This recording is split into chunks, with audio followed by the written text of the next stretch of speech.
All right, welcome everyone to the last of this quarter's seminar series, and the last in our series on talking about future of transportation, particularly thinking about decarbonization and all the aspects of it. We're extremely privileged to have today Dr. Chandra Bhat, who's an expert in the area of transportation and urban policy design, with implications for public health, energy dependence, greenhouse gas emissions, and societal quality of life. And Dr. Bhat is coming to us from the University of Texas at Austin. And with that, I will hand it over. Pleasure to be here. Feel free to interrupt as I move along. I've been to Davis multiple times. I was just talking with Professor David Punch. I was there about 2 years back, maybe 3 years back, just before the pandemic hit, perhaps. But always a pleasure to be here. So, what I want to talk about today is autonomous vehicle impacts on travel-based activity and activity-based travel. And I do want to acknowledge my master's student, and this is actually part of the thesis, and also Catherine Asmussen. I was talking with Scott about her earlier today. She's pretty interested in EVs.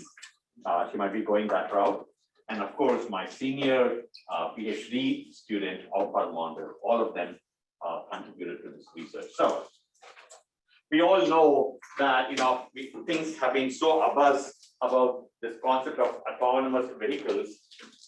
Even scholars today are joining into the bandwagon that AVs are going to usher in a totally new era of substantial benefits to society. Now, on the transportation side of things, the excitement is driven by potential accessibility benefits, better mobility options for those who are mobility challenged, safety benefits, potentially because of collision avoidance and things like that. And of course, traffic processing benefits in terms of improved capacity, the reduction or the non-prevalence, if you will, of human perception reaction issues. So all of these can lead to benefits. Now, one additional potential benefit that AVs may bring is the concept that you can use the time, you can rechannel the time of the driving task to pursue activities that you might enjoy doing, or you might try to save time doing when traveling. Now, even in the current human-driven environment, there's been some research that suggests people value the time traveling, though typically it's considered as a cost. The whole idea of tuning out from the noise of everyday humdrum routine life, that can provide some level of value. But the portfolio of activities you can pursue as a human driver is obviously limited, or at least should be limited. And that is where things get a little bit tricky, in that the positive valuation of travel time today in a human-driven environment is basically associated with a calm sense of tuning out everything else, right? Now, in an AV context, things do become a little bit different, for the simple reason that your portfolio of activities can substantially increase. What can that do, or what might that do to us? Certainly, you can continue some of these calm activities, that provides you mental wellness perhaps, but you can also start doing more productive activities. And I'll come to this term productive because I don't like it. Okay.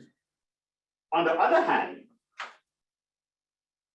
the very fact that you have the option of what we call non-chill activities can itself raise your anxiety level, can cause guilt if you're just sleeping or you're gazing out the window Okay. And that is what we want to focus on. We started this research with the notion we need to also consider the other aspect, which is this angst aspect and what it might do as we move toward AVs. Now, it's interesting. Some of you might know the name Eric Miller. Eric Miller is a colleague of mine in Toronto. And I recall this was about maybe 10 years back. He told me, when I used to travel by bus earlier, I would just have a good time. I would be looking out the landscape, having fun. And he told me, as soon as this took over our lives, he said, you know what? I started seeing all my fellow passengers so glued to this gadget. And it made me wonder, maybe I should also do something like that.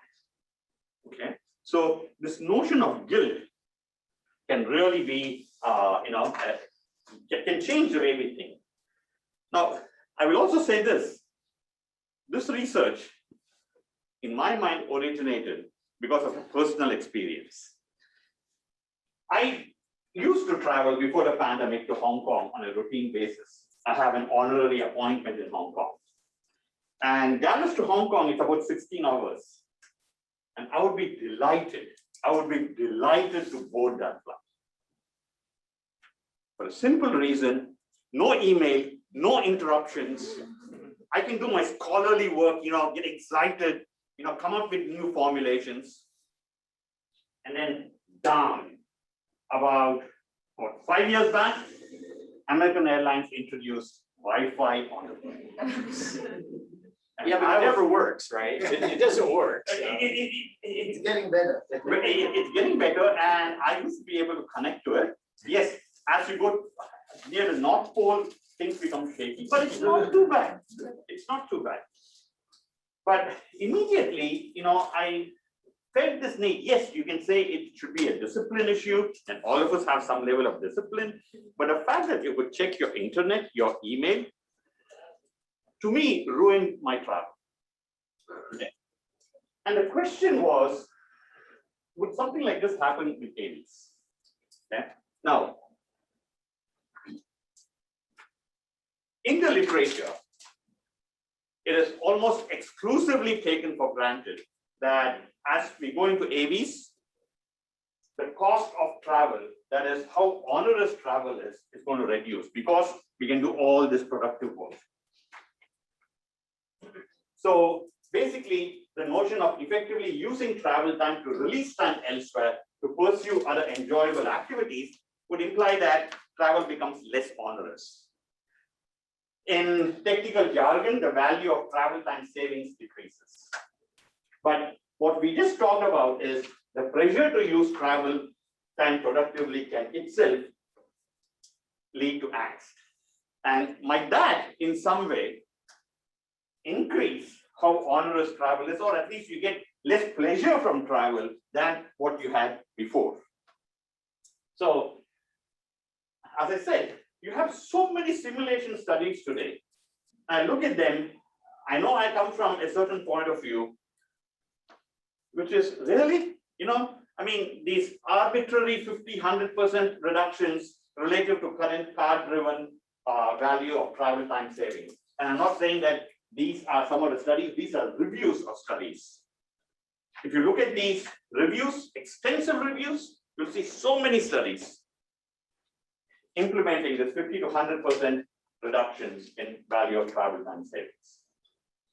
Now, some other studies, this was done by one of my master's students, suggest that the VTTS reduction may be a little bit more modest because of potentially car sickness. You're not able to have the space to work in a vehicle. So many of these issues can lead to a little bit less of a reduction.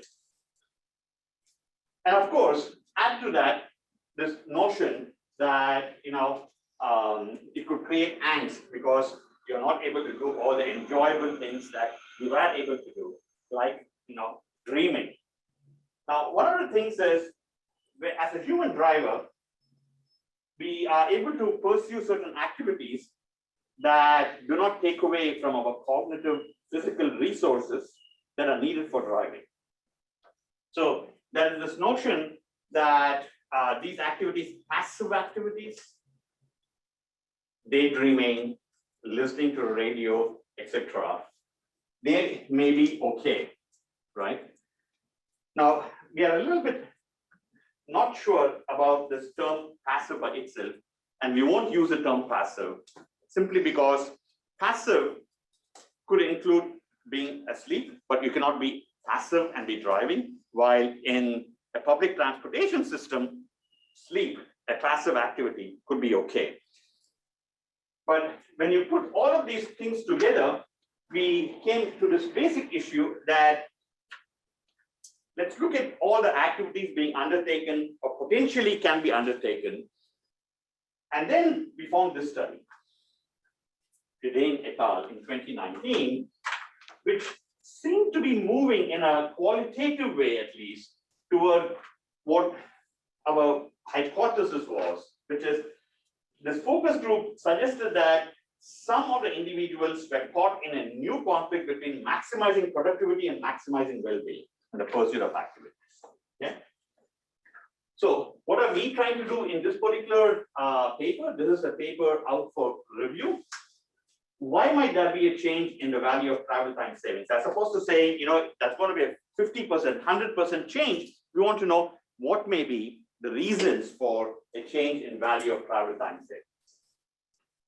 And the other reason why we are interested in directly focusing on the value of travel time savings, we are interested in knowing the onboard activities that an individual might pursue is because from an activity-based perspective, it is the time-space prism, the time constraints, etc., that come into play. It's not simply the increase in time you might have during the day, but what activities do you pursue in your vehicle that may displace some other activities elsewhere. So the focus should be on activities as opposed to simply value of travel time savings. That's the idea behind this work. So the focus is on what activities are being pursued. So the study focuses on the types of activities pursued during travel, which are considered as part of the larger daily activity space. And we are investigating if and by how much the ability to pursue travel-based activity affects activity-based travel. Now, why is this important? Because that is going to be the basis for what the overall activity pattern might look like. Okay. Notice that we are using the term travel-based activity. Sometimes this is being referred to as productive activities. Sometimes it's referred to as worthwhile use of travel time.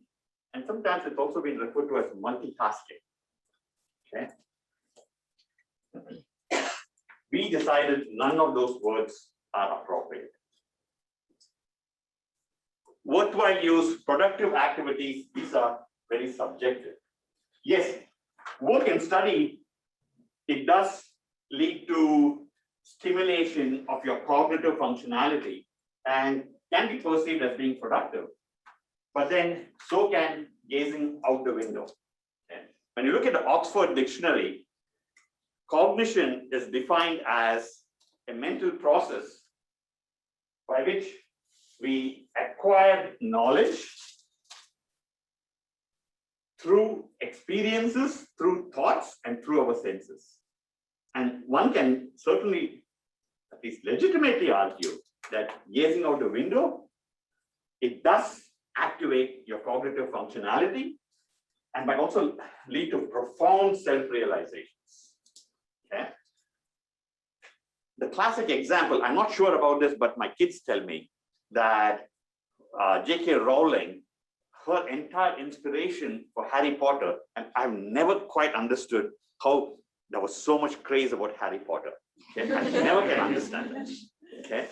But my daughter tells me that her inspiration came as she was just going by the train and she was just gazing out the window. Okay, so we just don't like the issue of productivity, productive activities. Now, similarly, when you look at multitasking, by the way, the word multitasking has been used very substantially in this particular context. Okay? But in the social psychological literature, what they say is that there's nothing like true multitasking in the sense that you only have activity switching on a very fine time grain level. Okay. So I know that some researchers, I wish Giovanni were here, because I think Giovanni has also been using that term, and I would have liked to see his reaction. Suggest that this is multitasking because these activities are overlaid over the travel activity. But then travel in this particular situation is really passive. Multitasking has a connotation of, once again, engaging and very deliberately engaging in certain activities that stimulate your cognition. Okay, that's the general connotation of multitasking. And when you're traveling, it just so happens that you're traveling. So we don't know that any overlaying of that should be multitasking. So we decided there's no reason, we didn't feel a need to attach any additional labels to the general terminology of travel-based activity. And we like travel-based activity because we thought it's a good play of words. Okay, travel-based activity, and then you have activity-based travel. Okay, so that's the term that we're going to be using all through. So the other thing we do here is we model travel-based activities and activity-based travel components jointly to accommodate any endogeneity in TBA based on ABT desires. Yeah, Prashant. So how do you define activity-based travel? Okay, so activity-based travel in the general scholarly sphere is the way we generally model how we pursue our activities. That is to say, when you travel somewhere, you travel with a certain purpose at a destination end to pursue a certain activity. Okay, so in activity-based travel, the idea is let's try to understand how people engage in activities in time and space, and then derive travel from that. Okay, so a good part of the modeling field in travel demand have been moving toward activity-based approaches to travel analysis, as opposed to a trip-based approach. Okay, so just wanted to make sure you weren't like using a different definition or. Activity-based travel is, very well established now. So we just are adding this travel-based activity. So why am I so hung up on this endogeneity effects? The point is, David Bunch is here. He probably can explain it better than I can. The point is this: if I'm a chill person, right? If I'm a very chill person, I might pursue chill activities in any environment, and that same chillness might make me travel quite a bit. I'm loose. I'm going to travel a whole lot. While if I'm very technology concerned in terms of, I don't know that this AV technology is reliable. What I'm going to do is I'm going to be road fixated, even in an AV, okay? Almost like a human driver. I'm so scared. And that might also lead to a general lower level of intensity of travel. Okay? If I don't model TBA and ABT jointly, it could exaggerate any effects of TBA on ABT. And we are not aware of any study that has done this jointly and considered TBA to be endogenous. And as we'll show toward the end, this seems to make a huge difference. Okay. So what we are doing is we are modeling that jointly, and then after the joint modeling, if there is any effect of TBA on ABT, we'll declare that that is the true effect. That's a cleansed effect. Okay. And the last one is we make use of latent psychosocial constructs within a joint rank order, because the TBAs we'll see in just a minute. The way we gathered information was, so John, what may be the 3 activities you might pursue in an AV? Okay, and John had to just pick up 3 out of a set of 10 or so. Okay, so you can think of this as a tied ranking mechanism where 3 of them were chosen over the remaining. Okay, so it's a rank ordered model with the additional nuance that you have a tied ranking. So we considered latent psychosocial constructs, and these were the TBAs: work, study, talk on, use phone, read, entertainment. You can read all of those here. And yes, our activity-based travel measures were aggregate. Much more work can be done in this area. Were macro measures, and I'll talk a little bit more about how those were collected. Okay, so the survey conducted in the Austin metro area, 970 respondents. Of course, overrepresentation of women, overrepresentation of youngsters. Students, we don't have a good comparison with census data, but we believe this is an overrepresentation too. And high school or less is 14% in our sample. The census data suggests that should be in the order of 30%.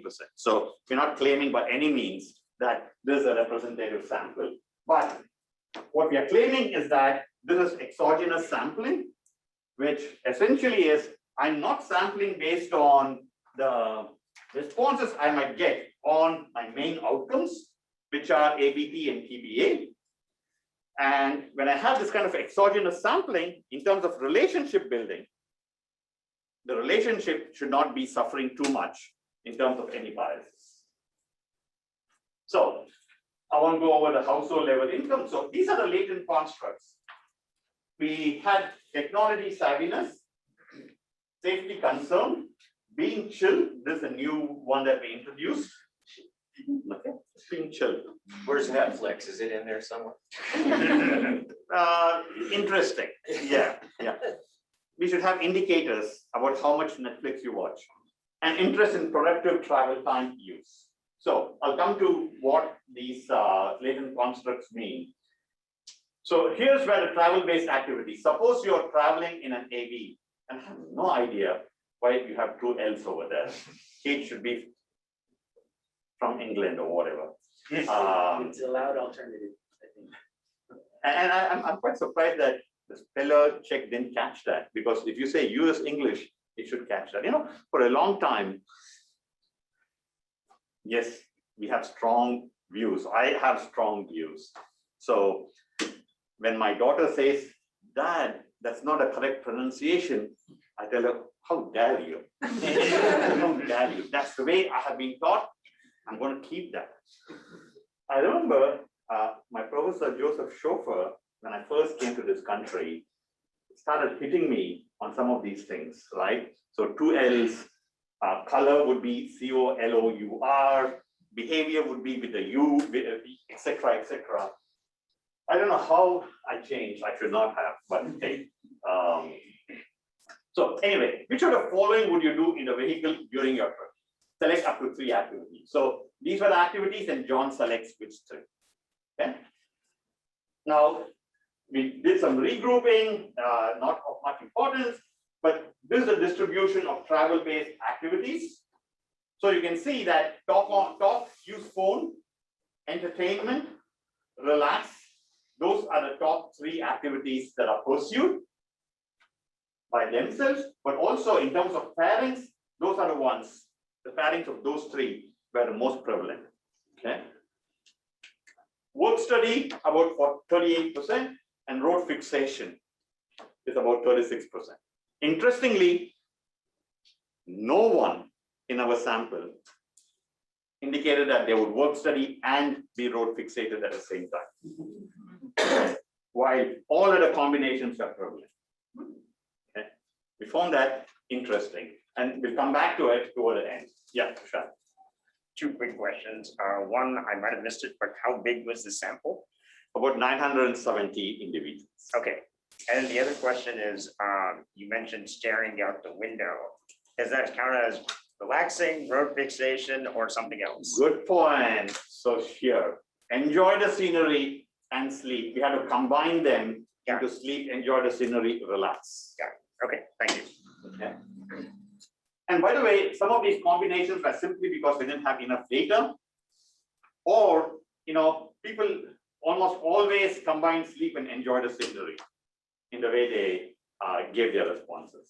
So were you considering, I wonder how did you come up with this list, the do nothing option? Because I'm always, from the beginning of your presentation, I'm thinking about McLaren and Salomon Walk about the positive utility of traveling. And I said that just the buffer, the relax between home and walk, do nothing is kind of the positive utility there. Yeah, so we assume that if people were doing nothing, it would be somehow in the enjoying the scenery, sleeping, those kinds of activities. Now, looking out the window is something that I think may be quite natural. So we assumed it would be there. So we didn't add a specific do nothing option over here. The do nothing also correspond to your discussion about the guilt of doing nothing.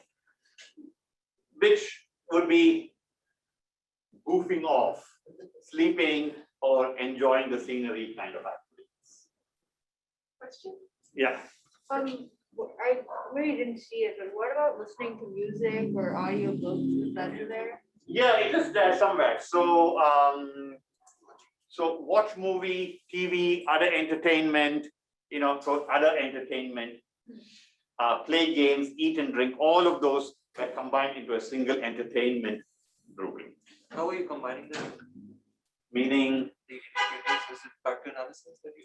I'm sorry, Jay? How are you combining these measures into these latent variables? You say combine them into one? Yeah, so what I'm saying is if a person picked any of these in their top three, that would be that entertainment is in the top. Got it. Okay. And by the way, this was in large part because of data paucity issues. Okay, some of these were hardly ever chosen by themselves, and they were ever chosen, they were chosen with each other. Okay. So anyway, for the rest of this presentation, talk, use phone, read, entertainment, relax, and social interaction, we are going to refer to as chill activities. Okay. They are the chill activities. And the work study and road fixation are the remaining activities. Now, we're going to keep them separately, but in our presentation, we talk about these as being chill activities of the group. And then we asked the question, how likely are you to make additional local trips and additional long distance trips? And this was a simple ordinal measure. Okay. Now, of course, we could have done much better in terms of getting a better characterization of what they might do. But for this initial work, we are using these macro measures of activity-based travel. Now, descriptive statistics wise, when you look at the activity-based travel, there is the long distance and there is the local area trips. Very unlikely to very likely. So what you can see is that people generally are saying they are more likely to make additional long distance trips because of AVs than local area trips, which is quite reasonable. Okay. Now, let's look very quickly at the indicators we use. This is where, if we had Netflix, we might have introduced it here. But technology savviness, again, strongly agree to strongly disagree to strongly agree. The sample is pretty technology savvy, not surprising. If you look at the statements and if you look at the distribution, you can take that away. It's Austin, of course, quite technologically savvy. Safety concern, we have noticed this in many other surveys too. People are very safety concerned. And we are talking about even people who are, highly educated, high income earning. You look at a safety concern, I would feel comfortable sleeping while traveling in an AV. You see that most of the distribution is toward the left. Okay, and look at this. I'm concerned about a potential failure of AV sensors, equipment, technology, or programs. You have a huge swath of people, upwards of 25%, upwards of 75%, saying, yeah, I agree. I'm very concerned. This is the trickiest thing I think you're looking at. You know, I mean, this is almost dangerous because everyone's worried about it. They haven't experienced it yet. The other things, I think their imagination isn't bad, but it's hard. Yeah, agree. But the point is this, you know, there is healthy, in my mind, concern about AV technology. Okay, and I have a research project with some folks who do high-level technology work in the context of position, navigation, and timing. And they say that there are still lots of challenges in terms of the accuracy of position, navigation, and time. Okay, so in my mind, this healthy concern. Now, not that it might not be resolved, but it's healthy concern. Now, being chill, I prefer to do one thing at a time. About, I would say, evenly distributed. The time spent traveling to places provides a useful transition between activities, again, a little bit more loaded toward the yes side. And having to wait can be a useful pause in a busy day, again, a little bit more on the yes side. So, seems like the sample is relatively chill. Okay? And the last one is the productive use of travel time. So here, we use a very general indicator, okay, so that we don't pigeonhole productivity or productive activities as specific activities. I try to make good use of the time I spend traveling. It could be through sleeping. It could be anything that the respondent characterized as being productive. Okay? And in general, I think, again, people seem to be saying, yeah, I use my time productively, whatever that productive activity is. So I won't go over the analytic framework too much, but the bottom line is we have individual characteristics. And by the way, even in that 1,000 or so sample, we asked this question of ABT and TBA for 5 different contexts. That is, we partitioned the 1,000 in a strategic way, such that for about 200 of each one of 200 individuals, we said, imagine you are traveling alone to work or study, and then ask what might be the activities you would pursue, and in the vehicle, and you know, your ABT, would you make more trips? So the basic idea being that there's been some research for shorter commutes, people basically, you know, look out the window. You know, there's not enough time to be doing anything tangible. Okay, but for longer, it might be different. So we just wanted to see if that variation is there. Oh, and we had all of these stochastic latent constructs. The key is that these are stochastic. So what we did was we were able to model all of these outcomes as a package, because anytime any of these constructs impacts any of the outcomes, it immediately creates a correlation in the error terms, because each of these is stochastic by itself. Okay, so it's a very parsimonious way of estimating joint models. And that's what is able to control for the endogeneity I talked about earlier, that people who travel less today might be generically likely to be pursuing road fixation activities in an area. Once again, just some quick results here. Not surprising in terms of the demographic impacts on the latent constructs. Women tend to be, you know, less tech savvy.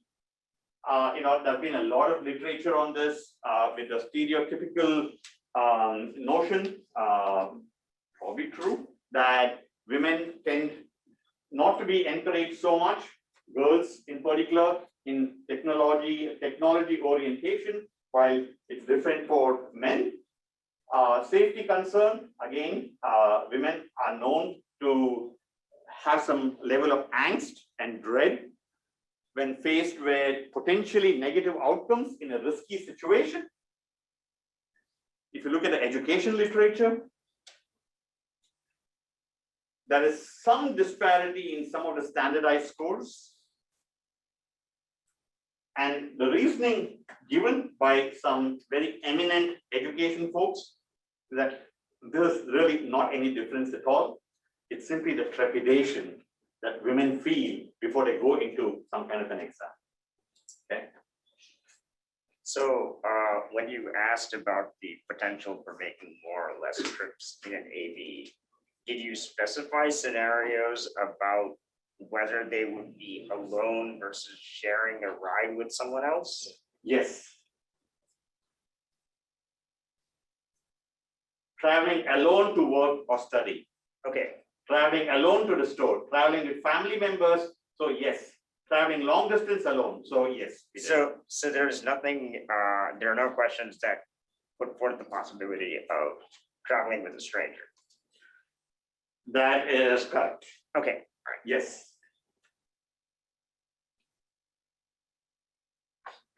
Now, I won't go over each one of these. Age. My daughter can explain this. Yeah, Dad, really, what can you do technology-wise? So very clear, the young individuals have been born in a digital age, much more savvy with a lot of that. But this safety concern, people hail AVs as potentially providing more accessibility to the old individuals. But the old folks are the ones who are most recalcitrant about adopting AVs, at least at this point in time. They'll complain all the time they're going somewhere.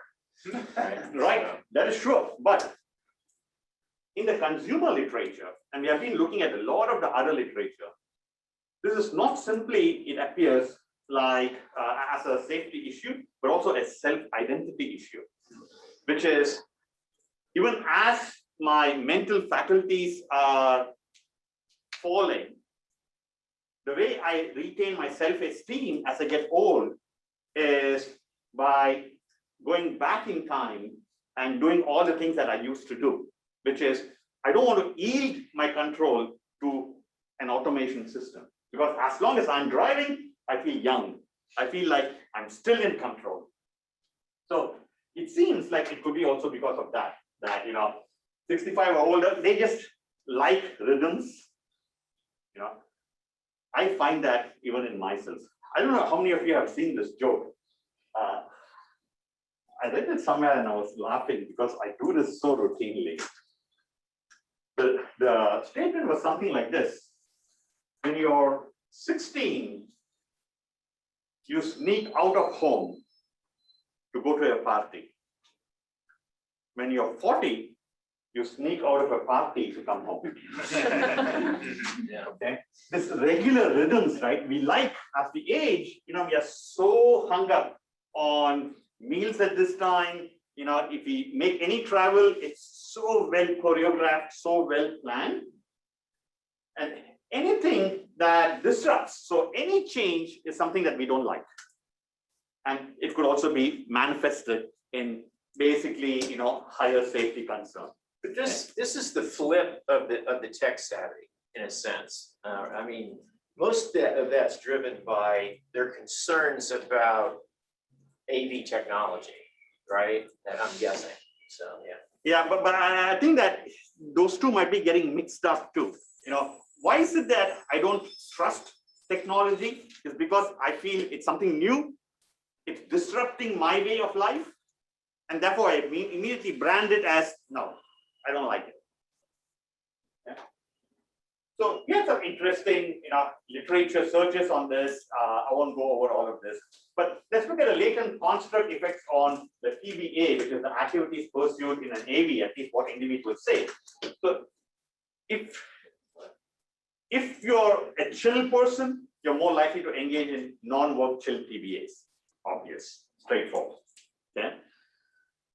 If you're unlikely to participate in work, as well as chill TBAs, except talk and text, then you're more likely to be road fixated. Exactly what we discussed earlier, right? Now, except for talk and text, and we're not sure, but it could be that talk and text somehow removes that anxiety edge you might be feeling if you are very concerned about technology, okay? And productive use of time is not necessarily always tied with activities such as work study. Now, this is the way that respondents indicated their productive use of time. What I'm saying is, there are many people who said, my interest in productive use of time is not only tied to work study, but also tied to relax and social interaction. So this is where the terminology of productivity, it can be very subjective.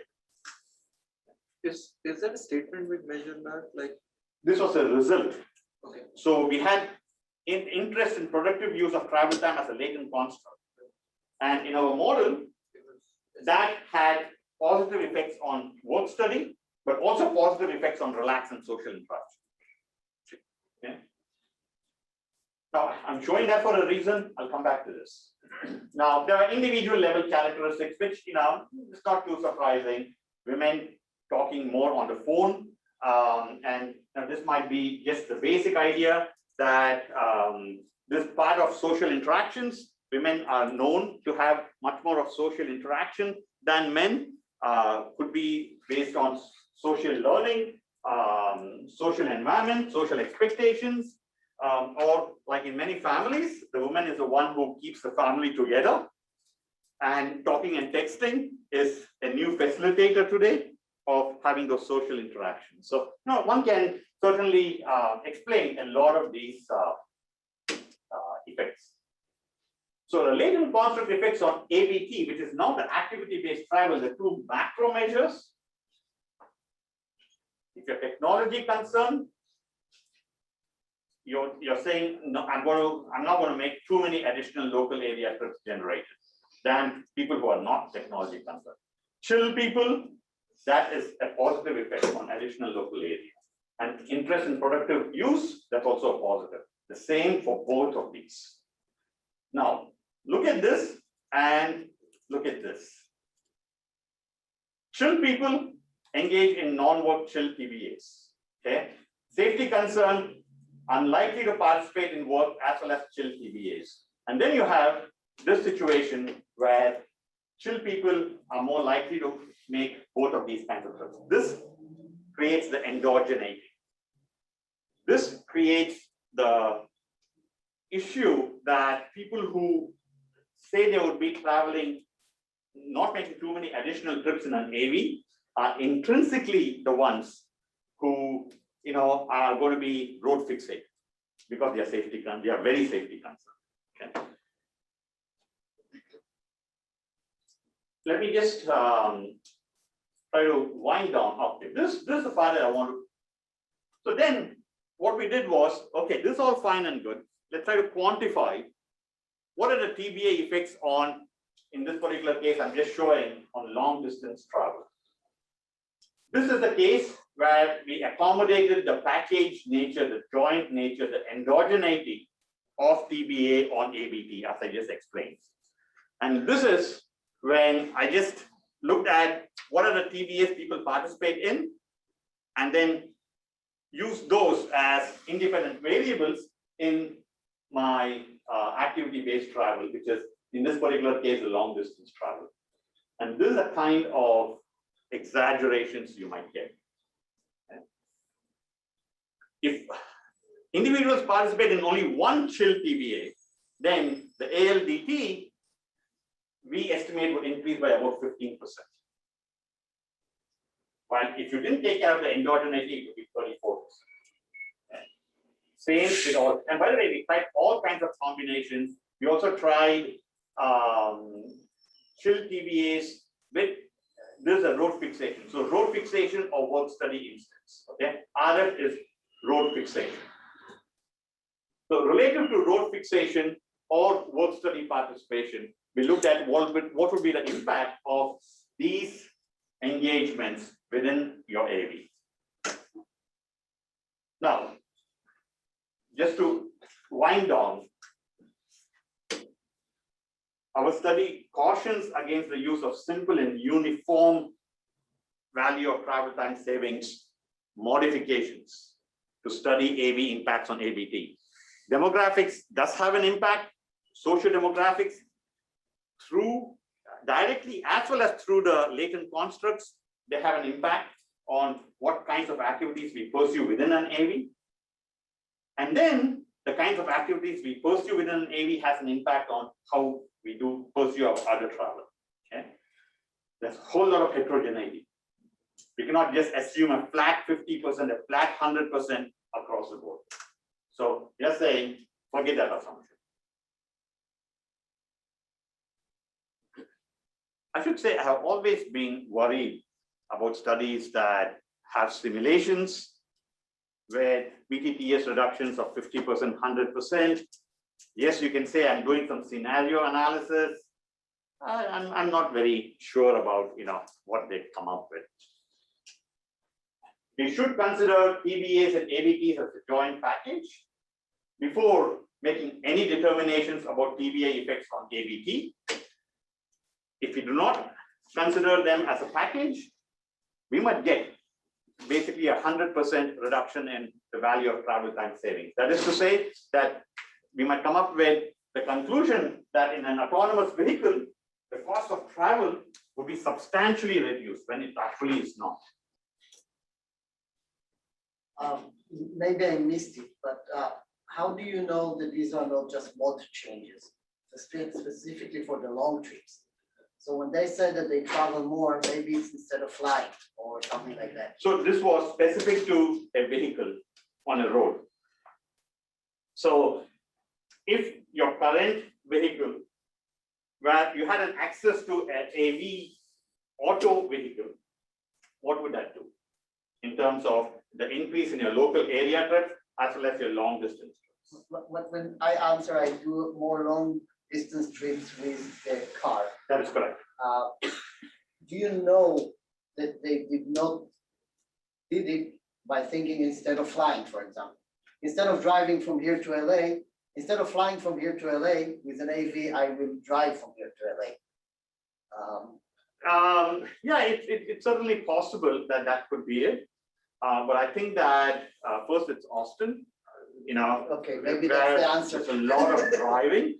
Yeah. But I also say this, even before the pandemic, when you look at our travel patterns, we were eschewing these once in 6 month plane trips to weekend vacation trips because it's less expensive.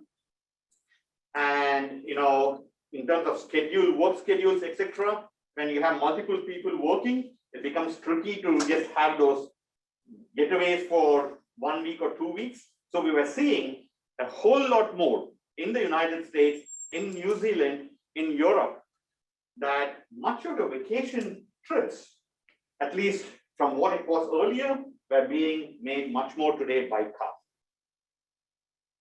Okay, so now it's not a complete response to what you're asking, but I see what you're saying. But the idea is they were looking at car travel. So when we look at the interest in productive travel time and individual perception of this, yes, it did increase work study. People who are interested in this are more likely to work and study in an AV. That's what they say. But they also say they're more likely to relax, sleep, look out the window, and socially interact. Okay. So once again, I think we should have some scholarly restraint in the use of productive activities of multitasking. I much prefer what we have come up with, of course, biased, right? Of just the plain vanilla travel-based activity. We don't need to characterize it any more than that, in my mind. So adopt a more neutral label of travel-based activity, and it also better reflects the fact that we saw quite a bit of combination of passive relaxation, sleep, etc., with other chill activities in particular. Okay.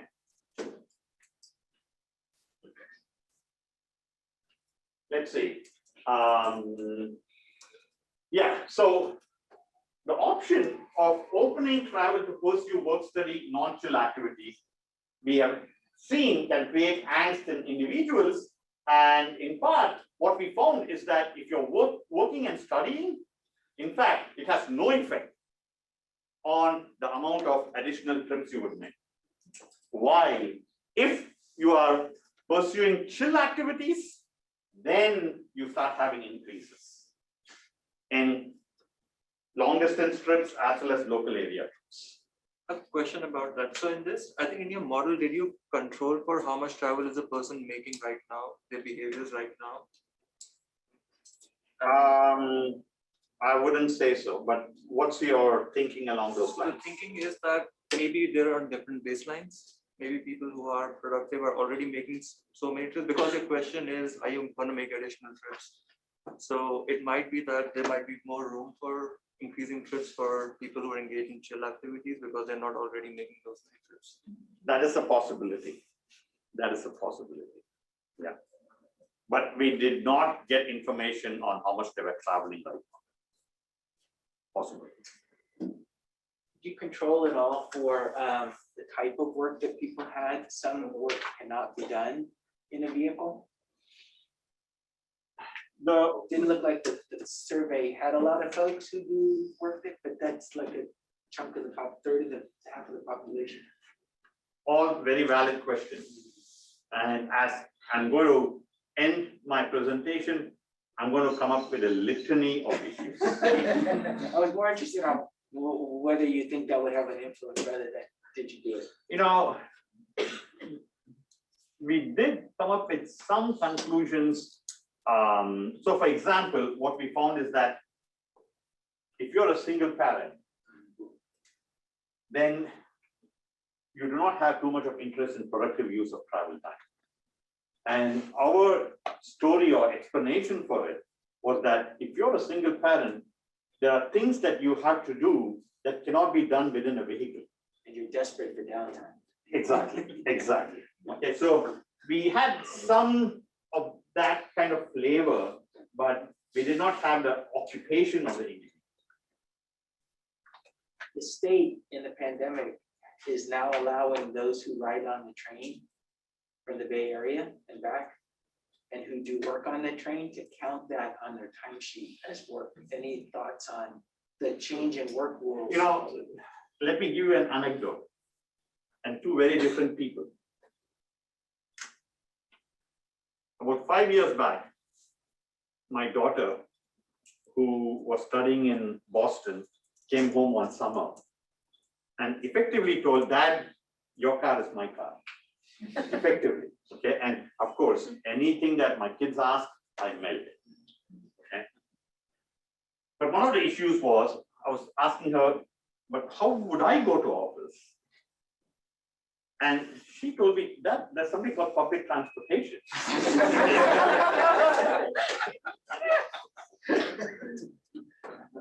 If you want, I'll drop you every day at a public transportation place, which is not very far away from where I live. Okay, so after that, I have now become a public transportation fan because I can do a lot of work. Now that's one side.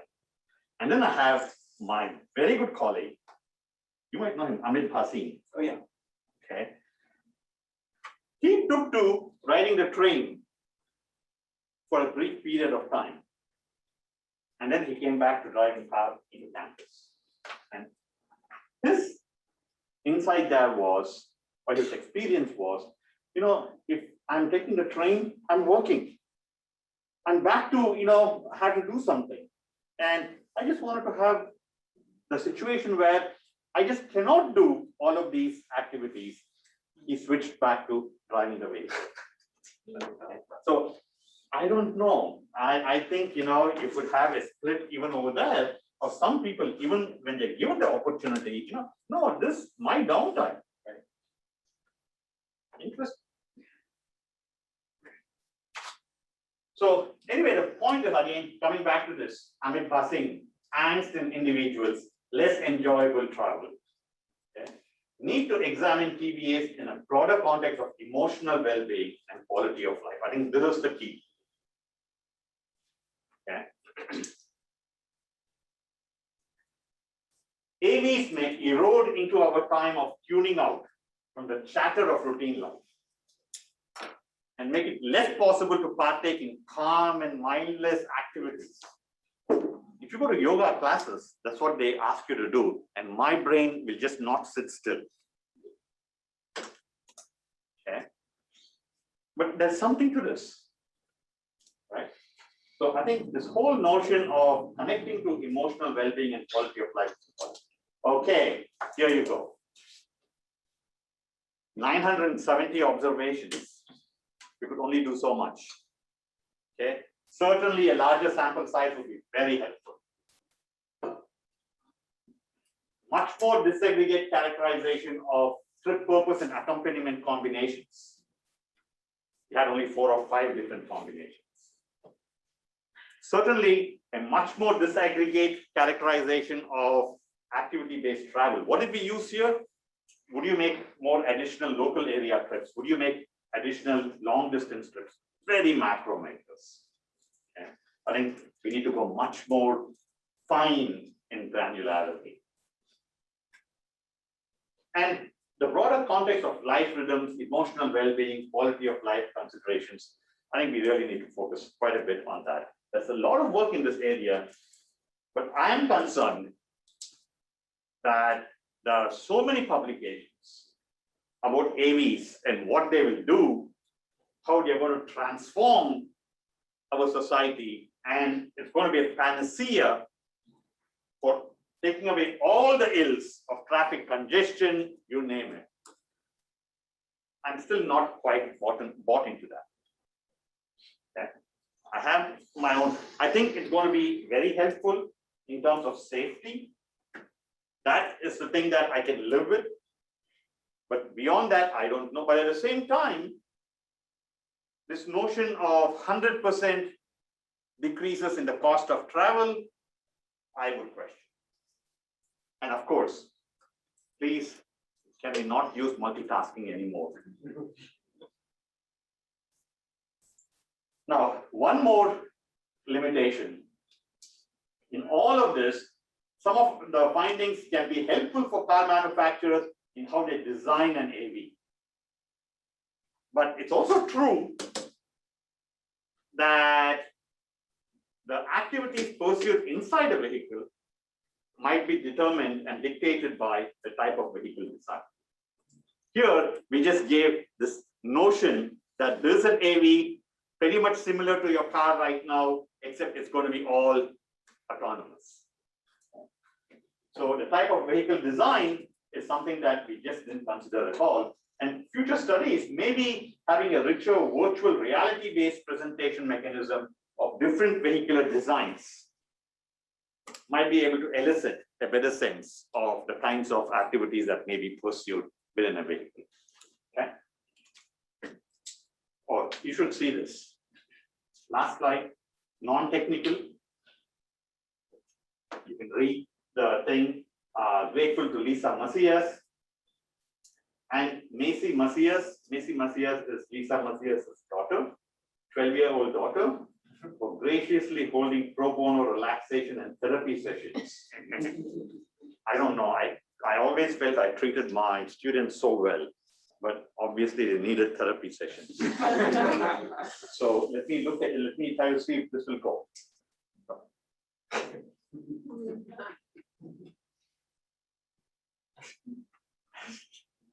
With that, thank you.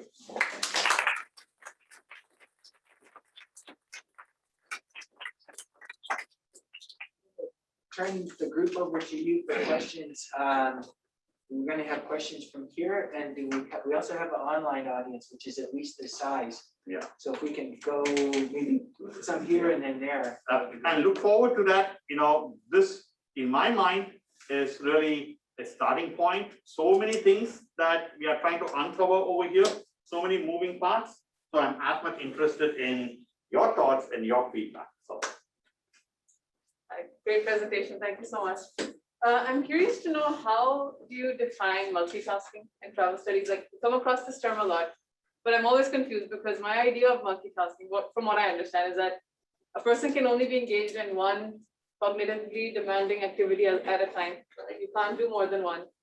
So how do we define it in travel studies? Like, for example, driving and listening to music at the same time are not cognitively demanding. Were you there at the beginning of the presentation, or did you come in late?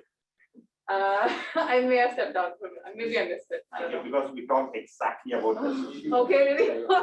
Yeah, he defined did it. come in He late. defined it for you. Oh, really? Yeah, a There is no rapid multitask. switching back and forth between activities that are cognitively demanding. Exactly what you said. Yeah. Yeah.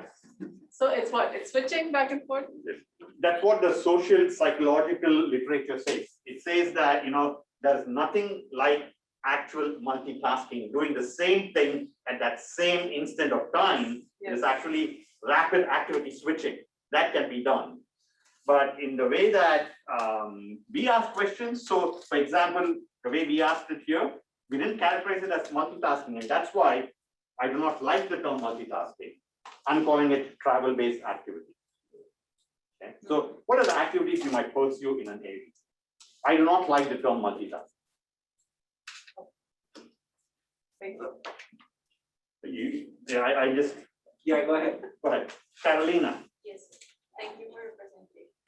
I was wondering what your take is, because some of these activities are very similar to the activities that people can do.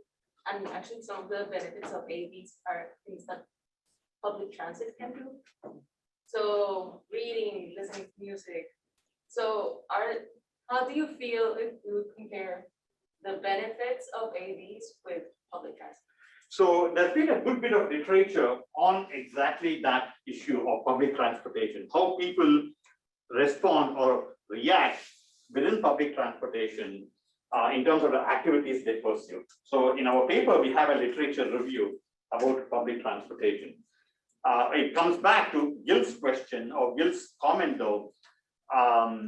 It is not at all uncommon for public transportation passengers to say that, it is for them a good transition state, as opposed to really necessarily being something very productive, that they just do not pursue anything much while traveling in public transportation. Now, I might be an exception in that, because when I travel public transportation, I do it because I can do a lot of work.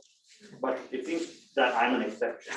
If you look at all the studies of public transportation, Glenn Lyons, you should look him up.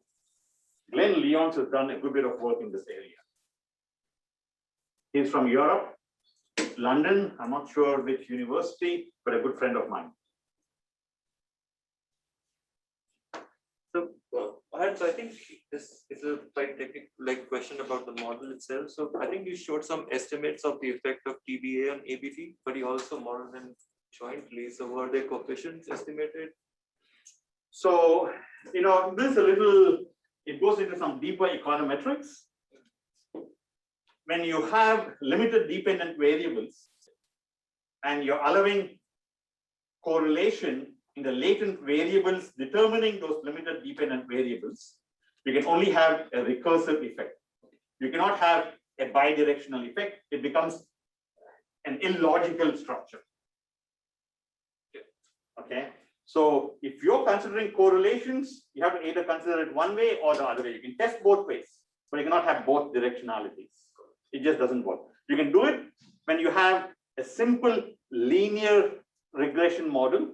So when you have linear dependent variables, you can do it any which way you want to. You can have correlations as well as bidirectionality. But the bottom line is, you're saying that one latent variable affects another latent variable, but those latent variables are the ones that dictate the characterization of the actual observed variable. So we have some issues there. Check out Madala. Madala does a good job of explaining that in the context of a simple situation, but check him out. Yeah. I'm not sure if you touched on it, but when was the survey run? And do you think that work from home during COVID may have changed people's perception of the value of travel time? Good question, a very open question. Katie Asmussen, one of the PhD students involved in this work, she is actually working on a project as we speak, funded by the Texas Department of Transportation, that is trying to get a better sense of how people are splitting their time today between working from home, working from the office, and working from a third place. So they're looking at some of these issues. This was done pre-COVID, just about pre-COVID. in 2019 to be precise. Yeah. To pursue a lot of the activities that you consider would require the level 5 autonomous driving, where the person in the car at no point needs to immediately switch the focus to the road. And that's not likely to happen for like a very long time. So what things are you most like concerned about changing in terms of the context of travel in vehicles that might, have to include in later studies on this? That's a very good point, and I should have made this very clear from early on. When we talk about autonomous vehicles, we're talking about level 5. Okay. You're bringing up the issue of that's going to be maybe 2 or 3 decades before we get anywhere close to having a good penetration of level 4, level 5. We have done some work looking at partially automated features which are available today. Scott Hardman, I was having a chat with him over lunch. He's been doing some work in that area. We have done some work in that area just to get a better sense. One could legitimately question whether all of these stated preference questions are giving us any information at all. I'm talking it legitimately. On the other side, there's been a good bit of literature in consumer theory that suggests that the theory of planned behavior, the behavioral intentions that precede the introduction of a new technology product, actually do give us a good bit of information about actual behavioral outcomes at that point in time. So it's difficult to answer how valid some of these things would be. But I would say, I think we should focus much more on these kinds of studies as opposed to across the board, this is what's going to happen, 50%, 100% reductions. I'm very skeptical of those kinds of studies because, hey, these are very easy to do. You just come with assumptions, you run your simulation models, and then you throw out a conclusion that this is what's going to happen. And the media runs with it. And there's a good reason for why the media runs with it. It's crystal, it's clear, as opposed to what we are very well known to do. Academics, what do? I should not be using this word because it's not what comes to mind, but we waffle. And when we say we waffle, we qualify our statements with very appropriate assumptions that we made, etc., etc. And sometimes it does not resonate well with the people in the media. What are you telling me? Tell me this or that. Come on, give me. And then we'll say, oh, I think this is what might happen. I think this is. So, we have started doing a little bit more work on the partially automated features because of that reason, which is to say they're available today. Your lane guidance system, your auto cruise control. We're trying to understand how people use those and how it might impact our travel patterns. Though, yes, it is very different from when you totally give up driving control. We just have to approach this from multiple standpoints. I don't have a good answer. Yes. I was coming back to the multitasking. I very much enjoyed your short introduction to multitasking. And I do agree that they found that you cannot really do 2 tasks, well, you can do 2 tasks simultaneously, but attention switches very quickly from one to the other.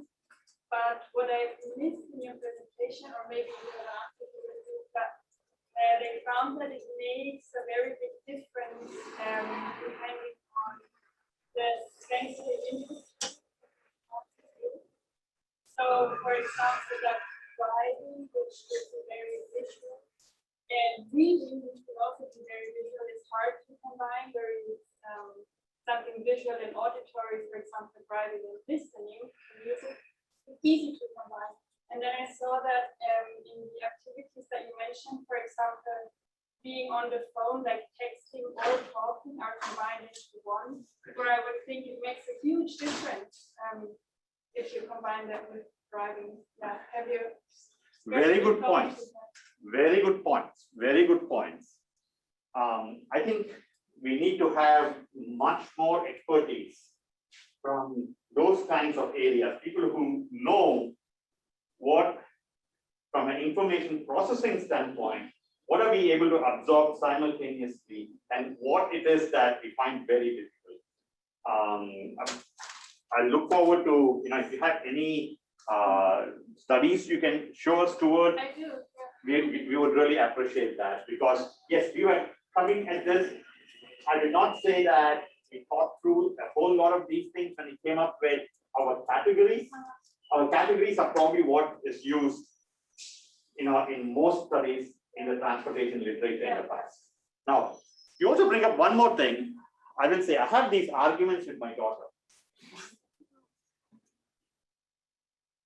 I am old school of thought,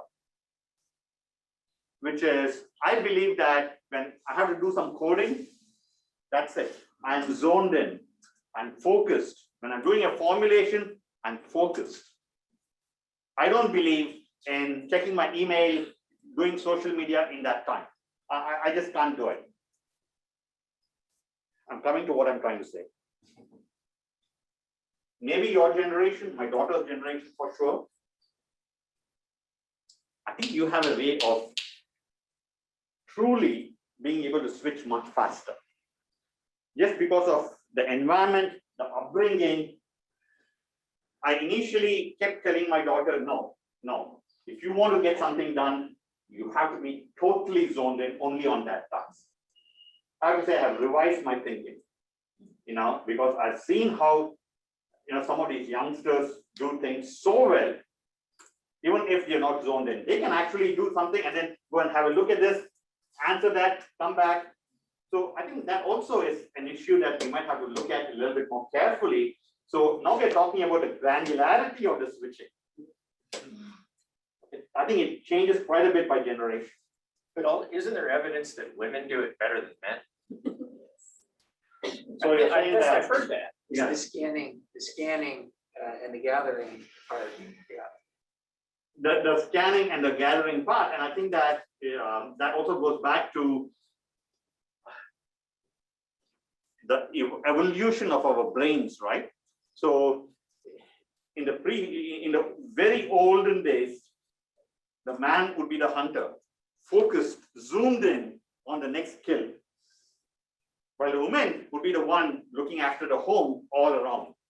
So there is some scientific evidence that women are able to scan better, don't get as focused in on one thing. So yes, that may be true too. We have some web questions. Yeah, go ahead. Okay, someone has a two-part question. How safe it would be to focus only on TBAs and leaving driving 100% to technology? What is the impact on getting driving license? You need a license. I'm not sure I quite understood the question. Can you repeat it? The first one is how safe it will be to focus only on TBAs and leaving driving 100% to technology. So is that two separate questions or is that a? Same person. But they are two separate questions. How safe is it to completely yield control to robots? That's what the question is. Now, I think the verdict is out there. We're not sure. There's a lot of skepticism, as I think I indicated earlier, about totally yielding control to a machine, especially from the ones who supposedly are supposed to reap much of the benefits of AVs, meaning the folks who are pretty old. Okay, so all that I can say is I have been working in a different area with some of my position, navigation, and timing colleagues, and they do say that there are still some challenges in technology. So I don't have a ready answer, but I would be a little guarded. In fact, even with partial automation today, there is evidence that car manufacturers are pushing this way faster than they should. without adequate testing. Okay, there was some article that suggests that every 8 months, there is some kind of a hiccup in one of these partial automation features, about every 8 months. So yes, there's reason to be skeptical. And the second part of the question is, what is the impact on getting driving license? I don't know. I don't know if 3 decades from now we will have even driving licenses. You know, we already are seeing, even on the demand consumer side, 16-year-olds are not getting their driving licenses to the same extent that our generation got. So a caveat there. Not in New York. Yeah, but the caveat there, people also make quite a bit of the young generation not owning cars, etc., relative to our cohort when we were young. But bring it up to the age of 30 or so and compare our cohort with the current 30-year cohort, they become so much more similar. And the reason, once you have a kid, it seems like you start gravitating toward having a car, you know, maybe the picket fence, I don't know. Possible effect of the Great Recession was one of the other questions. If it was just economic. It is possible, but I also think that it is because you really start having the time to be doing so much more of social media. And spend more money on that. Of course, of course. One more web question. As a student, what would you want my classmates and me to know about a career in this area? Now, that is a very interesting question. Let me address that by saying, I would be very happy to exchange places with current graduate students in HFE. I would love to be there. Okay, it's an exciting time. It's an exciting time. But it's also a very challenging time. Just what we talk about over here is simply opening a can of worms, questioning what has been done earlier. And maybe even questioning some of my colleagues. I'm sure if Giovanni was here, he would have been a little bit more forceful in defending some of the terms. Okay, I feel sure about that. But I think that it's a very interesting time, a challenging time. I think that young lady who I don't know, I think it's really time for us to go beyond our usual bounds. It's cliche maybe, but we are so telescoped into our way of thinking. I mean, talking, texting, and someone says those two are totally different cognitive kinds of exercises. I mean, I would not know that until I learned from someone else in that expertise area. So I would just say, have fun. Oh, by the way, have fun. This is very important.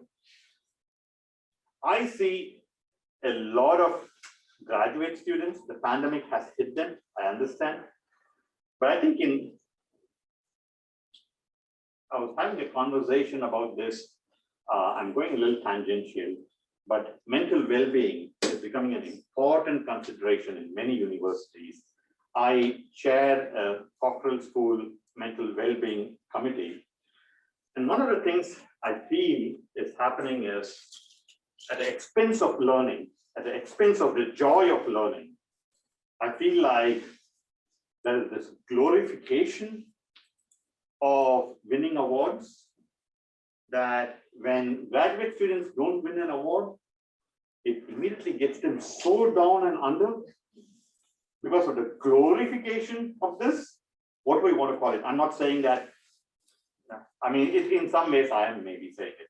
This whole notion of American exceptionalism, I sometimes wonder about it, you know. One more tangential and I'll keep my mouth shut. We know the Oscars, the awards, right? Huge. So there was this English person, I think it was a reporter or someone who said, you know, these things are so tension filled. You go to these Oscars, everyone is hoping, yeah, it'll be me, it'll be me. And while maybe there's a projection on the screen when you see that everyone is okay, you're saying there's so much tension. You know, back home in England, it's like, oh, you won it, okay, no big deal. We just go have a beer and celebrate. Okay, that kind of notion that, yeah, you know, hey, it is all just us, we are all together in it. I would hope that we don't get into that mentality too much as graduate students. But joy is really the key, and at the expense of learning, because once you get into that mentality, I've seen this for us too, but for graduate students, their productivity goes down for at least a certain period of time. Okay, so I think a lot of different issues. I would say have fun, enjoy, learning. That's the key. Self-reflection, and just going and talking with others to get a better sense of what we should be doing. Excellent. All right.